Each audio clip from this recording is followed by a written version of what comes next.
वैसे आजकल के मौसम में कुछ पाकिस्तानी अपनी करनी का फल और बाकी के पाकिस्तानी अवाम अपनी ना करनी का फल खा रहे हैं। ये वाहिद मौसमी फल है जो आजकल तकरीबन मुफ्त दस्तयाब है।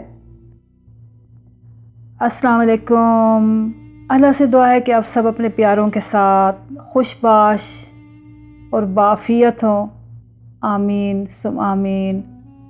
नाज़रीन, आज की वीडियो का बुनियादी मकसद उन लोगों को वतन अज़ीज़ पाकिस्तान की मौजूदा सूरत हाल के बारे में कुछ ताज़ा तरीन इत्तलाआत या मालूमात पहुँचाना है, ख़ास तौर पर वो ख़वातीन व हज़रात जो दयार गैर से अरसा दराज के बाद वतन अज़ीज़ जाने का इरादा कर रहे हैं, या वो लोग जो पहली बार जा रहे हैं। किसी भी मुल्क की तरफ, किसी भी इलाके की तरफ जाने से पहले वहाँ के मौसम के बारे में जानना नहायत ज़रूरी है, ताकि आप उसके हिसाब से तैयारी करके जाएं। तो साहिबो, बात करें अगर पाकिस्तान के मौसमों की, तो पाकिस्तान शायद दुनिया के खुशकिस्मत तरीन ममालिक में से है कि जहाँ बाकी दुनिया में 4 मौसम पाए जाते हैं, पाकिस्तान में इन 4 मौसमों के साथ साथ कई इजाफी मौसमों से भी अवाम महजूज़ होते रहते हैं।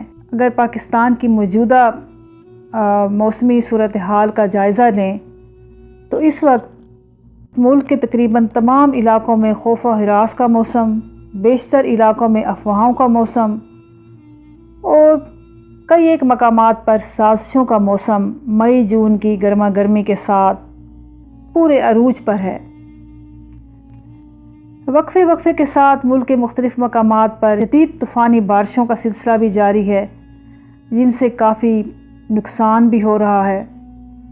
तूफ़ानी बारिशों से होने वाले नुकसान को हम हमेशा सब्र व शुक्र से, बल्कि खंदा पेशानी से बर्दाश्त करते आए हैं कि ये एक तरह से हमारे सोर्स ऑफ इनकम के लिए नेचुरल मेंटेनेंस का काम देते हैं।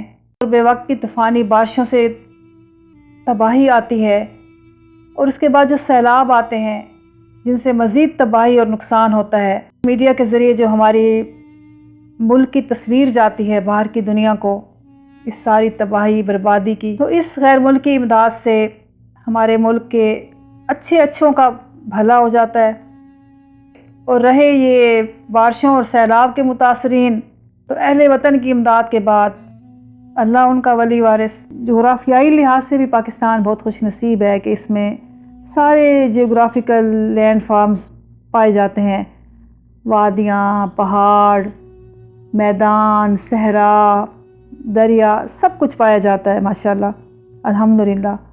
यहाँ आपको पुरहजूम बड़े बड़े शहर भी मिलेंगे और कम हजूम वाले कस्बे और देहात भी मिलेंगे, और सोया हुआ खूबसूरत दारुल खिलाफा भी। हाँ, कभी कभार रात के 12 बजे भी जाग उठता है। बहरहाल वैसे ज़्यादातर ये सोया रहता है। तो अक्सर औक़ात इसे जगाने की खातिर मुल्क के बड़े और पुरहजूम शहर अपने शहरी इसकी तरफ जलसों और धरनों की सूरत में रवाना करते रहते हैं। इन धरनों और जुलूसों से कुछ देर कोई सही दारुल खिलाफा की आँखें खुले ना खुलें, जुड़वा शहरों के तलबा के दिल ज़रूर खिल जाते हैं, क्योंकि सबसे ज़्यादा फ़ायदा तालीमी इदारों के उस्ताज़ा और तालिब इल्मों को होता है नागहानी छुट्टियों की सूरत में। सो अब काफ़ी सारे धरने और जलूस तलबा की दुआओं के नतीजे में भी दारुल खिलाफा का रुख कर लेते हैं, ख़ुसूसन अगर इम्तिहानों का सीज़न चल रहा हो। वैसे ये दावा सिर्फ तलबा की तरफ से है। बात करें अगर यहाँ पे पैदा होने वाले फलों, सब्ज़ियों और फसलों की, अनाज की, तो इस मामले में भी पाकिस्तान खुशकिस्मत है कि फल हों या सब्ज़ियाँ या फसलें, काफ़ी कुछ यहाँ पैदा होता है। हर मौसम की अपनी अपनी फसलें और फल हैं। वैसे आजकल के मौसम में कुछ पाकिस्तानी अपनी करनी का फल और बाकी के पाकिस्तानी अवाम अपनी ना करनी का फल खा रहे हैं। ये वाहिद मौसमी फल है जो आजकल तकरीबन मुफ्त दस्तयाब है।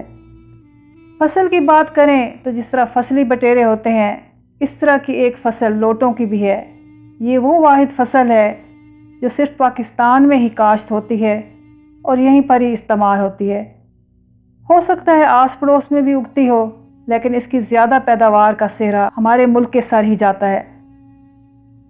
इसकी काश्त के लिए मौजूद तरीन मौसम इंतखाबात से कुछ देर पहले का है, लेकिन इसका स्टॉक सारा साल दस्तयाब रहता है। अब आपके जहन में ये सवाल आएगा कि ये लोटा है क्या चीज़, ये किस काम आता है, इनका क्या फ़ायदे हैं। तो पाकिस्तानी अवाम तो लोटों से, इनके फ़ायदों से, इनके इस्तेमाल से अच्छी तरह से वाकिफ़ हैं। आपकी मालूमात में इजाफ़े के लिए इतना काफ़ी है कि पहले वक्तों में इनका इस्तेमाल, इनकी रसाई बाथरूम्स तक ही महदूद थी, लेकिन पता नहीं कब और कैसे आहिस्ता आहिस्ता ये अपने आबाई मकाम से निकलकर पूरे माशरे में फैल गए। लोटों की कई किस्में होती हैं, इनकी क्वालिटीज़ भी अदना से लेकर आला तक मैसर हैं। जो लोटा बार बार अपना मकाम बदले उसकी क्वालिटी उतनी ही लो समझी जाती है। और जहाँ तक लोटों की अफादियत का सवाल है, तो जब तक ये अपने आबाई मकाम पर मौजूद रहें, लोग इनसे फ़ायदा उठाते हैं। और अपने आबाई मकाम से बाहर आने के बाद लोटे ज़्यादातर अपने लिए ही फ़ायदा मंद रहते हैं। चलते चलते लोटों के बारे में एक और इंफॉर्मेशन आपको देते चलें। लोटे अब पाकिस्तान में उर्दू के निसाब का एक बाकायदा हिस्सा बन चुके हैं। नाज़रीन और सामीन, ये तो थी मुख्तसर सी मालूमात पाकिस्तान के हालिया मौसम पैदावार के बारे में, और ये सारी मालूमात हमने सोशल मीडिया में चलने वाली पाकिस्तानी न्यूज़ चैनल से ही इकट्ठी की हैं। लिहाजा अगर कुछ 19-20 का फ़र्क पड़ जाए तो उसकी सरासर ज़िम्मेदार ये न्यूज़ चैनल हैं। इतना कुछ सुनने के बाद भी आप पाकिस्तान जाने के लिए तैयार हैं, तो हम आपके लिए दुआ ही कर सकते हैं कि आपका वहाँ क़याम खुशगवार और आफ़ियत से गुज़रे और आप बखैरियत और आफ़ियत वापस आएँ। All the best. हाँ, अपनी तरफ से हम आपको एहतियाती तदाबीर टिप के तौर पर दे सकते हैं कि पाकिस्तान जाते वक्त बाकी सामान के साथ साथ च्युइंग गम वाफिर मिकदार में रखें। ये आपके वहाँ क़याम के दौरान बहुत काम आने वाली है। जब आप वहाँ के मकामी लोगों से मिलेंगे, जी नहीं, ये आपने उनमें बांटनी नहीं है, ये आपने उस वक़्त अपने मुंह में डालनी है, ताकि आपके दांत गम चबाने में मसरूफ़ रहें और ज़बान को चलने का मौका ही ना मिल सके। यकीन करें कि आप बड़ी आफ़ियत और तहफ़्फ़ुज़ से रहेंगे। हाँ, आप में से वो अफराद जो फ़र्स्ट वर्ल्ड कंट्रीज़ की नेशनलिटी रखते हैं, उनकी आफ़ियत च्युइंग गम की हरगिज़ मोहताज नहीं। इस दुआ के साथ आपसे इजाज़त चाहती हूँ कि अल्लाह हमारे मुल्क को अमन व अमान और खुशहाली का गहवारा बना दे। आमीन सुम आमीन। आला निगहबान।